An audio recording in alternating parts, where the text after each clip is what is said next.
I would say probably one of the biggest challenges for myself is his name is on the door, but I'm the one making the decision. And so that's a challenge. And it's a challenge for the team, I think, as well, especially the ones that have been here for a while, because you go from someone reporting to the owner to now he's in that visionary seat and not the one that's integrating everything. And so that's been a challenge. Today's guest is Kim Roberson. She's the COO for Nelson Elder Care Law. Her CEO is a member of the Genius Network, so it's great to have her on board. She's also a COO Alliance member.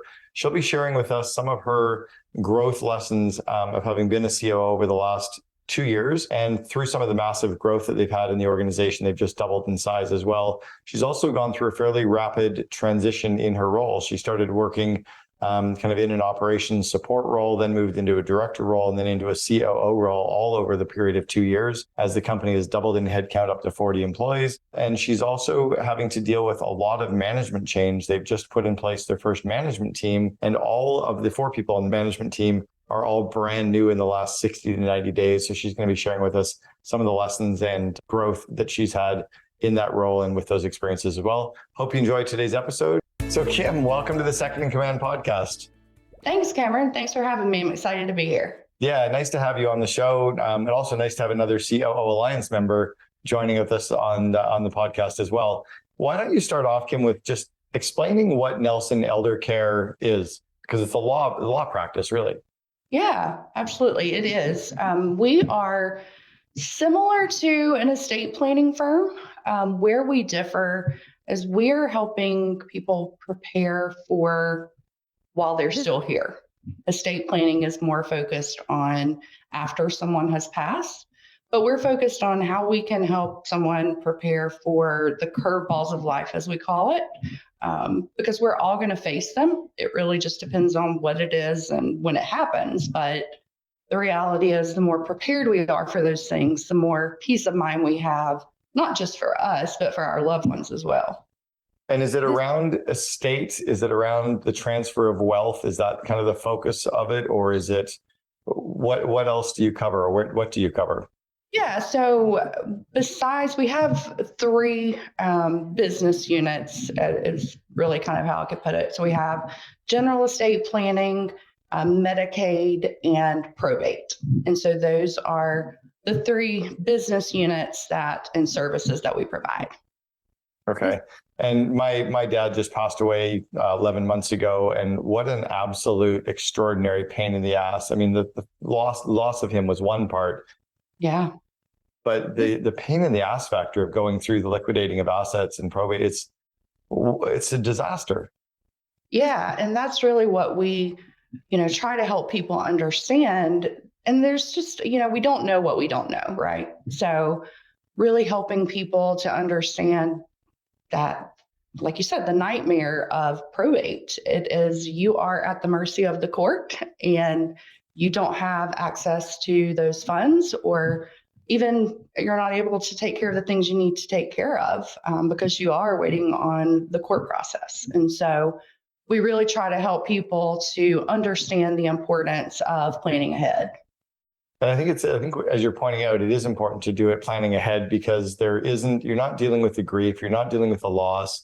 You are also the person that ideally is setting up the estate for others after you. So instead of letting them deal with all your crap, you're dealing with it for them. What are some of the common mistakes that you see that people make or don't deal with in advance? I would think probably the biggest thing that we hear, most people think, oh, I've got a will, I'm taken care of. That's just not always the case. And I think that a lot of people get into trouble of really being able to make sure that their assets are protected just by thinking just something as simple as that. And is it tax planning? Is it the liquidation of assets planning? Is it how to be able to transfer wealth, in the most tax advantageous way? What are some of the specific things that you look for, or that the company looks for?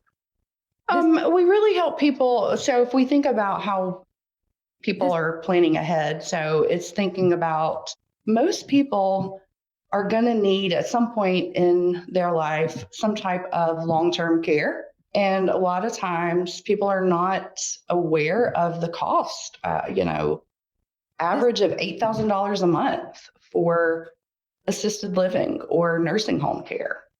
And so that will take away someone's assets and hard-earned money really quickly. And so it's very rewarding to be able to help people understand that pre-planning stage. But on the flip side of things, we do have those people who have not planned ahead for whatever reason. And that's where our crisis services come in, and we're able to help those people who have just gotten a diagnosis and they're going to need long-term care immediately. And they're wondering how in the world they're going to pay for it without losing everything they worked their whole life for. And how do they do that? What are some of the things that you help them uncover? Or are there a couple of tricks and tips that I mean, we don't want to plan for this, but how have you been able to help some people? The Medicaid process, and obviously it's different by state, but a lot of times people who are, especially in a nursing home, are told that there are no options for them, or especially from a Medicaid standpoint, that they're not going to be approved, and that's just simply not the case. A lot of times, the nursing homes, they're going to obviously make more money if it's self-pay and not coming out through Medicaid. So they're not as much of an advocate for that as we are. And so, yeah, it's really nice to be able to, when we have those people call in and they truly are at one of the worst times in their life, that we're able to give them that peace of mind and get them in the direction that they need. Not, like I said, not just for them, but for their family members too. How do your clients find you? I would say, our biggest referral source are past clients. And so we have been in business, September will be 9 years. And so as we are growing and, focus shifts as far as the growth goes, that will obviously look a little bit different. But historically speaking, that's where most of our clients come from, is some type of referral source. What was the genesis of Nelson Elder Care Law? What was the starting point? Kind of where did it come from? Super cool story. So Cindy Nelson, she started the firm back in 2014, and she has a super cool story. So she had been in the corporate world pretty much all of her career, and was at a point where she really felt like she wanted to do something where she had purpose and something she felt was meaningful. And so in her 50s, she went back to school and became an attorney.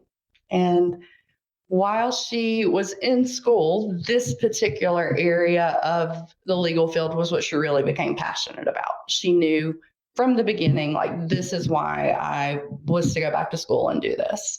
And so from the beginning and even today, it truly is about how we help families. And I think that that's what keeps us moving forward. At the end of the day, if we're taking care of the families, everything else works out. Where were you before this? Because you've been with Nelson Elder Care for almost 2 years now. Where were you before? So started my career in retail management. So I worked for Bath and Body Works for 8 years. So that's kind of where I started my leadership experience. And then from there, became a mom, and retail hours just were not something that worked for me any longer. And so worked for a couple of staffing companies for a while, doing recruiting for different clients throughout the company. And then, like I said, most of my background has been on the HR side of things, specifically on the recruiting side. What was it about Nelson Elder Care that attracted you? And what was it, do you think, that that Cindy saw in you to bring you on board? I think that when I was looking for my position here, I wasn't just looking for the right position or the right next opportunity. I was really looking for the right culture and really a place to make a home, so to speak. And I really felt like that from the very first interview that I had. And honestly can say almost 2 years in, if feel the same or not, if not more so. What specifically did that look like? What did you notice? What did you feel? Just the focus of treating the employees the way that we treat families. So I'm a big believer in the employees are your internal customers or clients. And if you are starting there, taking care of them, then it's felt out to the external customers and clients. And I really felt that connection with Cindy the first time that I met her, that it was genuine with the employees as well as the clients. That's interesting. Now, you said that you also started off your career in HR. What were some of the lessons that you brought from the HR world into where you are today? Yeah, that's a good question. I think that there's been, being in HR, you could write a book for all the stories that you collect along the way. But I would say probably some of the biggest lessons that I've taken away from that HR side of things is really just getting to know the people and making sure that you are uncovering what the needs are so that when you are finding people for whatever position it is, that you are aligned with what they're looking for and how that meets with the business goals. How do you find that? Yeah, I think it's about just being able to connect with people. So we all have different strengths in different areas. Mine is finding the right people. That is something that I'm passionate about. And I think that it's one of those things where I'm okay to say I'm good at it, because that is definitely what I'm passionate about. And not just finding the right people, but then helping to develop them wherever that may be. It may not be inside the firm. It may be that they grow outside of the firm, but how can I help them get to where they want to be? That's really where my passion lies. I love it. Okay, so what was it, do you think, that Cindy saw in you? Why did she bring you on? And did you start as the COO, or did you start in another role and move into the COO Did role? not. I started in a support role in HR. So came on as kind of like the hiring manager, supporting the director of people and culture. And then that was January of 2022. In July, I moved into the director position. And then in April of 2023, I moved into the COO position. So those are pretty big jumps pretty quickly. What's the size of the organization? How many people? And why do you think she was helping you make those jumps, or what was it that you did that helped you make those jumps?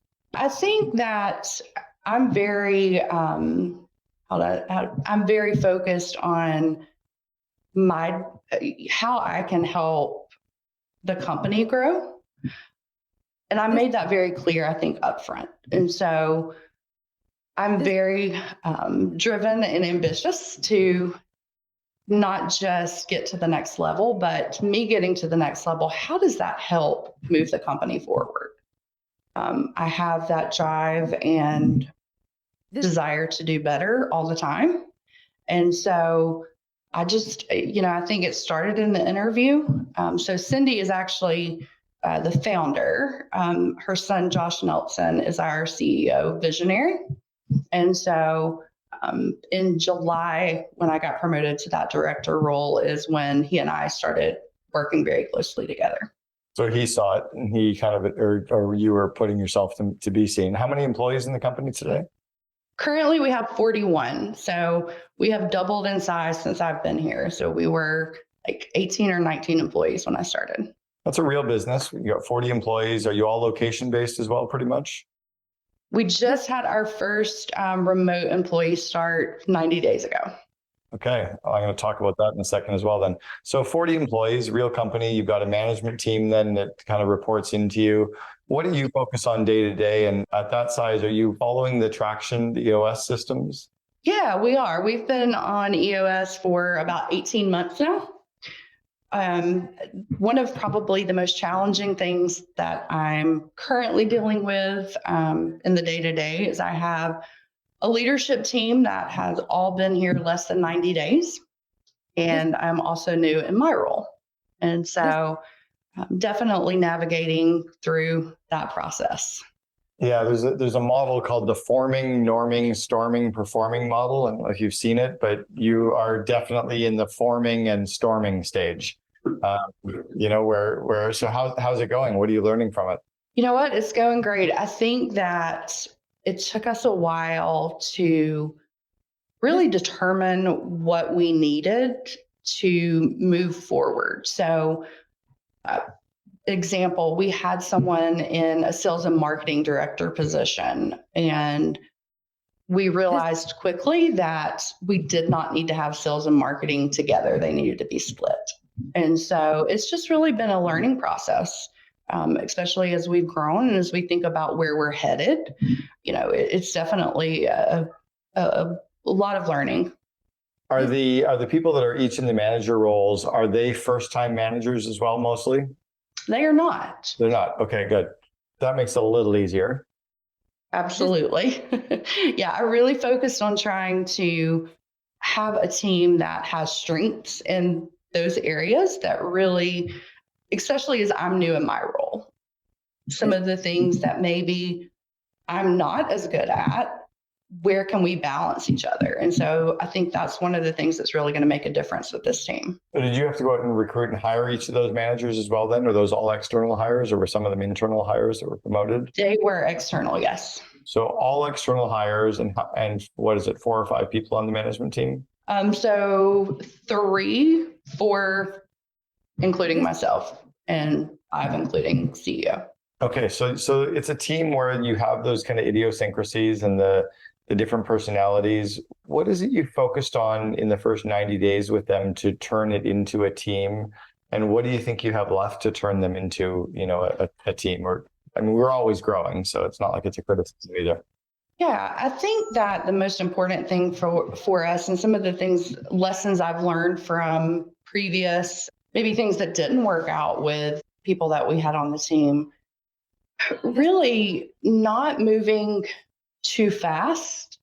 It's great when I know and I can see immediately how much value that these people are going to add. And it would be quick for me to say, yes, let's do it. Like, I know you're going to do great things, but not really fair to not give them everything they need to be successful. So I can't forget that they've got to have that full onboarding. They've got to really get grounded in the culture and who we are before we can really let them do it on their own. Yeah, it's going to be interesting to see how you guys make that transition, and when you get to, the performing stage, right? The performing, storming, norming, when you're kind of, it's all working, and then the performing stage. Are you positioning yourself as a company for growth again? Like you said, you just doubled in the last 12 months. Are you doubling again, or is there still good growth coming? Yeah, we are. So running on EOS, we have, our 3-year plan that we're looking at, which would be an additional 2 locations within the metro Atlanta area. With the EOS system, I know a bunch of our listeners will be familiar with EOS, and then a lot of them will have no idea what the heck EOS is, based on the book Traction by Gino Wickman. What is it that you like about the EOS systems, and what systems are you kind of getting the most benefit from? How do you use them? Yeah, no, great question. I think that EOS has really helped us to focus on the right things. So it truly is about if you have a business, you have a system that you run on. And so you need to have one system, not many, so that you can make that traction. And so we have really focused on making sure that the team embraces EOS. We did a great job as a leadership team last year, really getting on board with it. And this year has really been when we have started rolling it out more to the team, and those level 10 meetings are happening. And they're really getting to the root cause and the issues that we really have to be able to move us forward. So I think that what I feel is most effective with it in the business is that it helps us focus on the right issues so that we are able to make that traction and move forward. Did you work with an EOS implementer, or did you self-implement? We do. We still work with an implementer, Chad sent us, yes. I think it's really interesting when you work with an implementer. It allows the CEO and the COO to sit at the table as peers with the leadership team, and allows you to. Do you find it allows you to really participate in the meeting more than other meetings where you have to run them? Oh, absolutely. It's definitely healthy for the team that we're able to really all be a part of the issues that we're talking about, and really getting to discuss and solve some of those issues. Yeah, it feels to me like it's almost one of the most understated benefits of the the EOS model is working with the implementer that allows you to sit at the table. I don't even think they sell it that much. I think they explain all the systems, but they don't tell you the benefit of you not having to stand in front of the room constantly, right? Just participate. Yeah, for sure. So you've talked about your firm providing some of the advice to clients about some of the curveballs of life. What are some of the curveballs of business that you've had to deal with as COO and in scaling the company?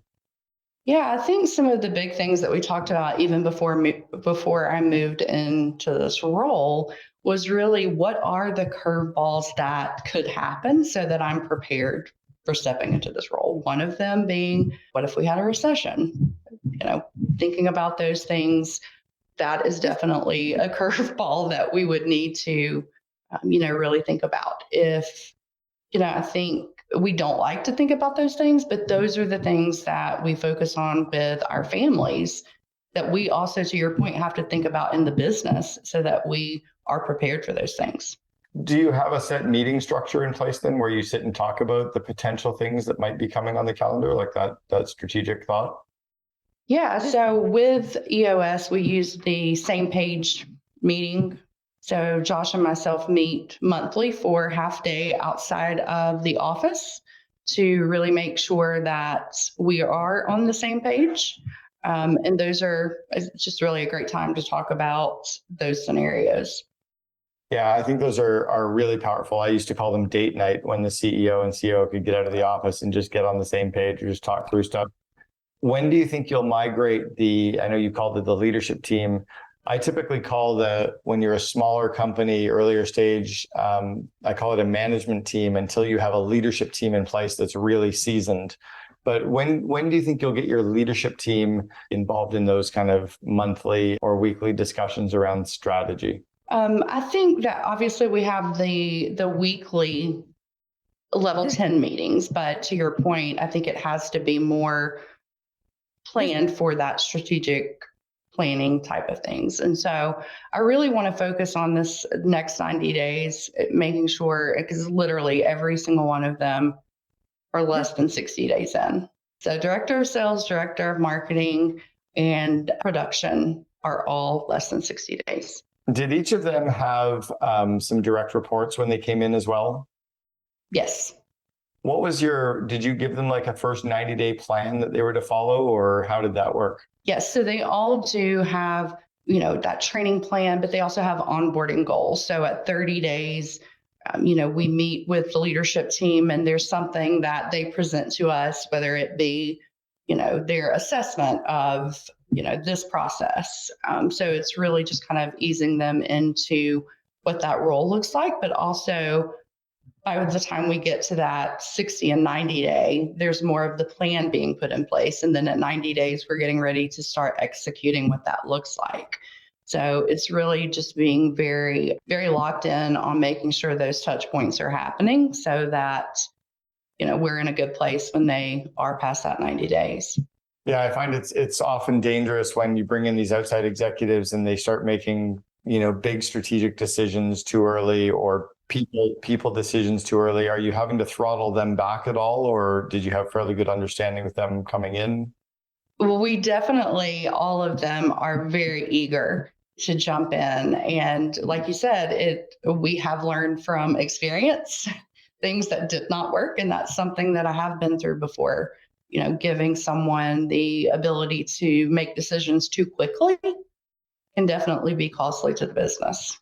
Yeah, because they don't really have all the insights yet, right? No matter how seasoned, like you could hire the most seasoned senior outside executive to come into a company, but they don't know the culture. They don't know the idiosyncrasies. They don't know the people yet. They don't have enough information to make a lot of those decisions of firing someone or hiring someone or integrating a new system too early.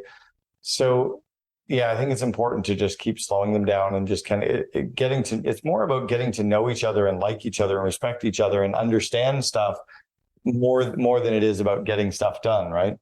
Absolutely. Yeah, it just sets the whole foundation of what the future is going to look like as a team. Now, I imagine that in the 9 years that you've been, or the company's been going for 9 years, but in the year and a half to 2 years that you've been there, it's been really easy working with the CEO. Oh, absolutely. Just a cakewalk. It's kind of like it's almost our business marriage, right? Like getting, working with the CEO and COO. So what have been some of the stumbling blocks along the way, and how have you worked through them? And what are some of the lessons, of that relationship? I would definitely say the good outweighs the bad 100%. So we have a very great working relationship and it's all built on trust. So I am never going to question if he is going to be honest with me about, my performance or something I could have done better. And he knows the same about me. So that's why it works so well. We're not afraid to say, okay, that's stupid. Why did you do that? And just having that ability to do so really makes it successful. I would say probably one of the biggest challenges for myself is his name is on the door, but I'm the one making the decision. And so that's a challenge. And it's a challenge for the team, I think, as well, especially the ones that have been here for a while, because you go from someone reporting to the owner to now he's in that visionary seat and not the one that's integrating everything. And so that's been a challenge. Has it been communication? What's gotten you through that? Absolutely. So he is very passionate about what we do, as most CEOs are, and sometimes that may not get communicated in the best way because his passion, really is just he's a typical visionary. It's all of these ideas and all of like the stuff that he sees ahead. And sometimes that just doesn't come out to the way the team can understand. And so my job is to say, okay, wait, that's a great idea. Let's talk about how we can get there. And so I think that's something that's really helping us as I'm moving into this role. And has he been with the company for the whole 9 years that his mom started it, or when did he join? He has been 6 years. So he's been with the firm 6 years. So long enough that he does have a little bit of, he's been there longer, seniority, more understanding. Of course. But he's young as well. He's probably around the same age as you are. Yeah, I think he's 37. Where is he learning? Is he plugged into a mastermind? Again, I know that you're a member of the COO Yeah, he's in Alliance. Genius Network. Okay. So he's in Genius Network. So he's plugged into a mastermind community. You're plugged into a mastermind community. What do you think the big benefits for you have been of being a member of the COO Alliance? And what do you think he benefits from being a member of the Genius Network? Like, what's the kind of the benefits of these communities, masterminding and learning? Yeah, I think for, him being part of Genius, he's built some great relationships, but he's also, because of the growth that he's had personally from being part of that group, he knew that me getting hooked up with COO Alliance would do the same for me. And so that is honestly, once I was really not even that focused on moving into this role, but I read your book and I was like, wait a minute, like I'm already there. Like this is something I want to do. And so that really helped me to kind of just come out and say to him, like, hey, I think this is something I want to do. Let's talk about how we get there. And then one of the things I would say, so I just joined back in April, I believe March or April. And so I was able to go to the April event out in Arizona. It was absolutely phenomenal. So looking forward to September. But it truly is like these accountability groups that we have, the monthly one-on-one connections. I've had a couple of those. And so it truly is like, regardless of the business, regardless of the size, we truly are all going through the same thing. And it's so nice to be able to just connect with people to talk about those things outside of, your CEO or your team, because you feel like you have your own community that can really help you through that. And it's nice to disconnect from the day-to-day of our business to be able to work, as Stephen Covey said, you're sharpening the saw, right? We're beginning with the end in mind. We're not so working in the business, we're working on the business, as Michael Gerber used to say. So what about your day-to-day? What do you focus on day-to-day in your business now? And by the way, you mentioned my book. Did you read The Second in Command? Is that how you learned about the COO Alliance? Was through the book? I did read the book, but Josh had also put You me knew about it through into Genius Network. exactly. Yeah. So it was kind of a combination. My day to day will look different than it currently does. So, one of the other challenges I think I've had transitioning to this role is backfilling my role that I was in. And so, being able to balance making sure that we found the right person to fill my seat that I was previously in while bringing on a brand new leadership team and transitioning to my role definitely is a little bit of a different day to day than what the future will look like. So, pretty excited about being able to move into a different day to day. It sounds like you're pretty comfortable with the kind of ambiguity and change. Is that something you've always been kind of accustomed to, or is that a learned skill now? Oh, it's definitely a learned skill. It's something that I think I still work on, but I think it is definitely something I've gotten better at over the years. Yeah, it feels like entrepreneurs tend to be good at that just because of the nature of the role, but it tends to be a learned skill, I think, for the COOs. All right, let's go back to the 22-year-old Kim Roberson. Let's give her some advice. What advice do you wish you'd known when you were 22 that you know today? Man, I would say believe in yourself, listen to your gut. Don't question yourself because you do have good ideas. Don't, wait for someone else to say that was a good idea, but truly believe in yourself because you do deserve to be at the table, whether you think you do or not. I love it. Well, you're at the table. Kim Roberson, the COO for Nelson Elder Care Law. Thanks very much for sharing with us on the Second in Command podcast. I always say just be Gandhi. Be the change you want to see in the world, right? If you want people to be open and honest, you got to be open and honest, okay? You want people to be accountable, you better be accountable. You want people to care, you better care, right? And they have to sense that it's not self-centric. You've got to stay true to yourself, okay? And